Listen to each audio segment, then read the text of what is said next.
In the January transfer window, Arsenal made it very clear they wanted to sign a top striker, but despite those efforts failing, Arsenal will need to go again in the summer. So what has Fabrizio Romano said today about Arsenal's centre-forward pursuit? Also, are Roma back in for Granit Xhaka? And what's the latest Arsenal team news going into the Wolves game on Thursday?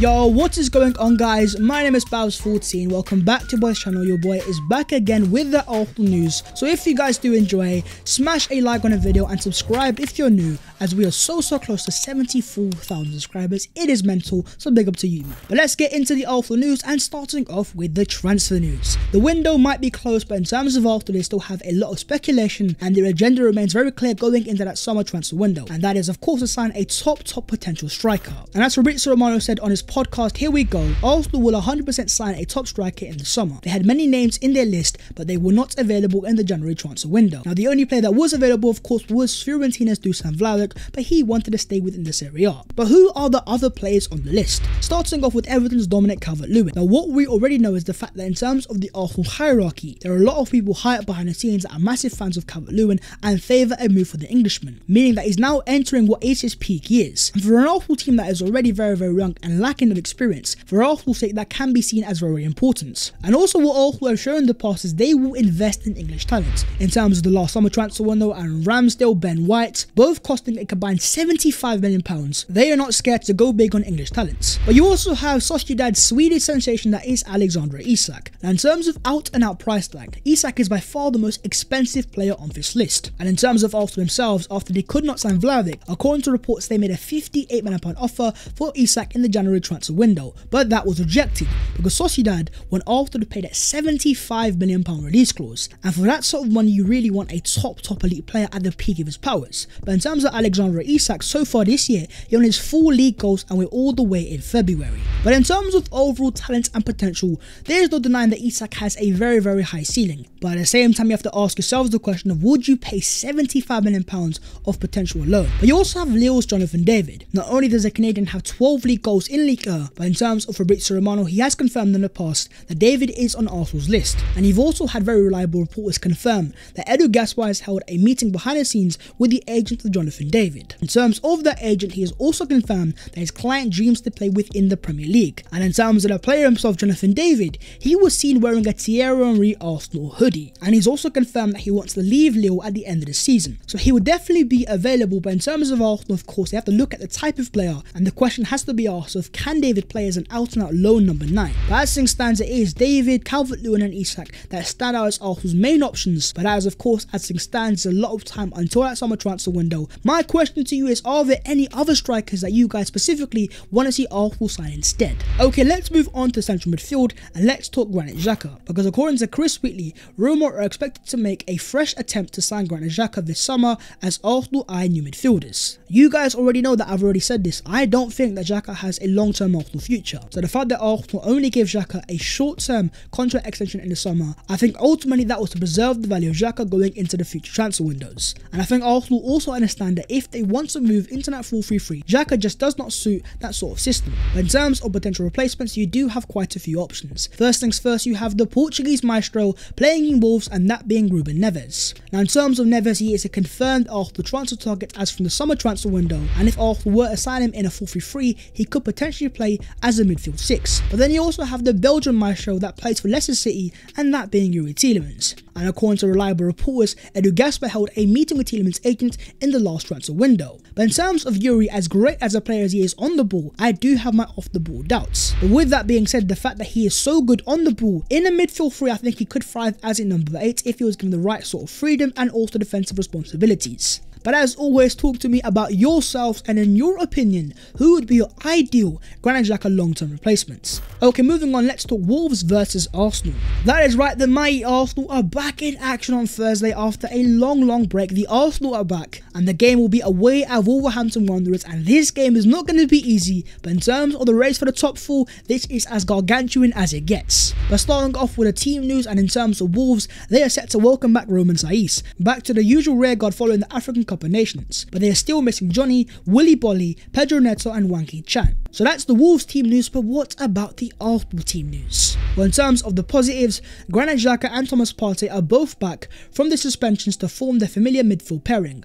Meanwhile, AFCON runner-up Mohamed Elneny may not return just yet, while Nicolas Pepe did join up with the group in Dubai and he will be available. But in terms of the negatives, Cedric Soares and Takehiro Tomiyasu are both injury concerns, leaving Arteta with a key decision to make at right back. But Cedric is thought to have a relatively good chance of shaking off his hip problem to make himself available. The return of Xhaka and Partey is going to be massive, but in terms of no Takehiro Tomiyasu, that's just a massive blow. And do I trust Cedric Soares?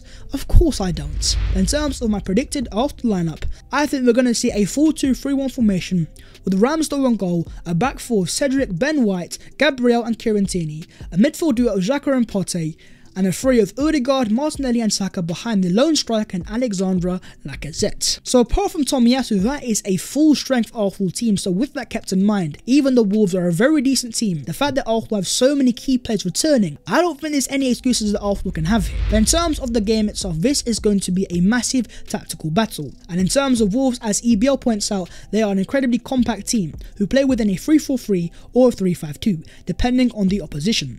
If the opposing team plays a midfield 3, Wolves will typically match up and vice versa in relation to the double pivot. Their block is intense and very tricky to break down. Now for Arsenal, there are two very key factors. First things first, in terms of that deep block, because as we saw in our last game against Burnley, Arsenal can struggle when playing up against a very well organised deep block. So that's why it's very important for the likes of Xhaka and Partey to be on the top of their game, because if they can fire high quality passes into the likes of Odegaard, Saka and Martinelli into that final third, that is the only way that Arsenal can really hurt Wolves. But the second key factor is going to be Arsenal's pressing formation, because as pointed out by EBL, if Arsenal press within a 4-4-2 block, they are in trouble, as Wolves will keep the ball once the natural energy within Arsenal's press dies after 10 or so minutes. Against Brighton, Arsenal were dominated because of this pressing flaw, and as were against Chelsea too. And in terms of when Arsenal have played up against a back three this year, tactically in terms of that press, Arteta's Arsenal have really struggled. And so with that all kept in mind, this is going to be a massive game for Mikel Arteta to see how he adapts to this formation and how he has learned from his previous mistakes, because not only is he up against a very good manager in Bruno Lage, not only did they beat Man United at Old Trafford,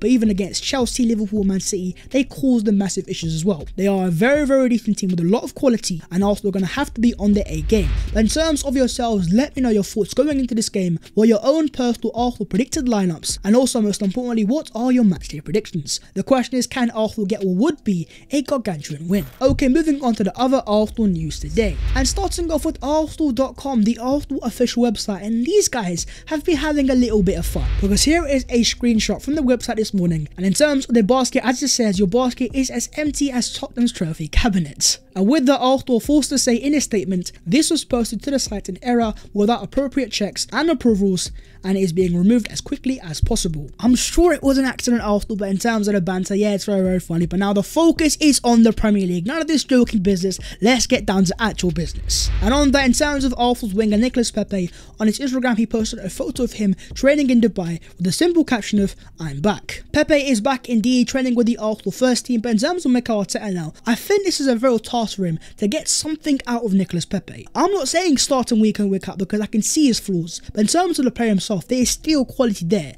And if it isn't starting week in week out, we can make Pepe a bit of a super sub, because by no means is he a perfect player, but surely there's something that Arsenal can do to get something out of Nicolas Pepe. But talking about Arsenal's wingers, in terms of Gabriel Martinelli, on his work rate he says, "I think it's because of my dad. He always says it's normal for a player. In a game, you don't always play well. If you work hard in games, people will see that. You want to win. You want to fight for the team and for the fans as well." Is this sort of mentality to why I think Martinelli is going straight to the top of football, because it isn't always going to be his best of games. He might not score a goal, but in terms of that work rate, as he says, that it's the bare minimum that he can offer. And that is exactly why when he's on the pitch and he's trying to make things happen, even if things don't work out for him, it's what makes him so endearing to the Arsenal fanbase. Okay, moving on to stat time of the day, and starting off with a graphic that shows who controls what territory within the Premier League. Now in terms of Arsenal, on that top left hand side, as you can see in terms of the red blocks, Arsenal are very good when it comes to controlling the left hand side, the right hand side, and also the deep central region. But as the blue area shows, Arsenal really struggle within that final third central area. Now first things first, the fact that Arsenal have so many areas in red, it's a positive because it shows that Arsenal have so many dominant parts of the pitch. But in terms of down the middle, it confirms to us fans once again that it's why we are crying out for a brand new centre forward. Because once we sign a striker that gives us control in that area, it can be seen as the final piece of the jigsaw to give Arsenal that ultimate control in that final third, and in turn allowing Arsenal to start cooking more and more in front of goal. And finally, in terms of the race for the Champions League places, and first things first, in terms of West Ham United, they beat Watford 1-0, but in terms of Man United, they drew 1-1 with Burnley away at Turf Moor. And in 2 points dropped, and in terms of how that means the Premier League table looks, is Arsenal remains 6th within the Premier League, 3 points behind United and 4 points off West Ham, but Arsenal do have 3 games in hand. And in terms of myself, I hate being games in hand FC, but that is what we are right now. But in terms of Arsenal, it does give us an opportunity now to capitalise on, and it makes that game on Thursday that much more massive, because Wolves are a very decent team and they actually are only 2 points behind Arsenal, meaning if they were to beat Arsenal, they would go above Arsenal and drop us down to 7th. And also in terms of Tottenham, they play tomorrow in a home game against Southampton, which most likely they're going to win. And so with that being the case for Arsenal, we have so much on the line for us. That game on Thursday is gargantuan, but in terms of this race for the Champions League places, it is now really starting to heat up. But that is the video there and there. If you guys have enjoyed, smash a like on the video, and also do subscribe to the channel if you are new. If you would like to follow your boy on them social medias, then the links will be down below in the description. But that was the latest Arsenal news today. And for Arsenal, forget the news, let's focus on Thursday. Massive game, gargantuan game, Arsenal back, the pressure is on, and let's see how Arsenal reacts. Anyways guys, I'll see you next time in a bit.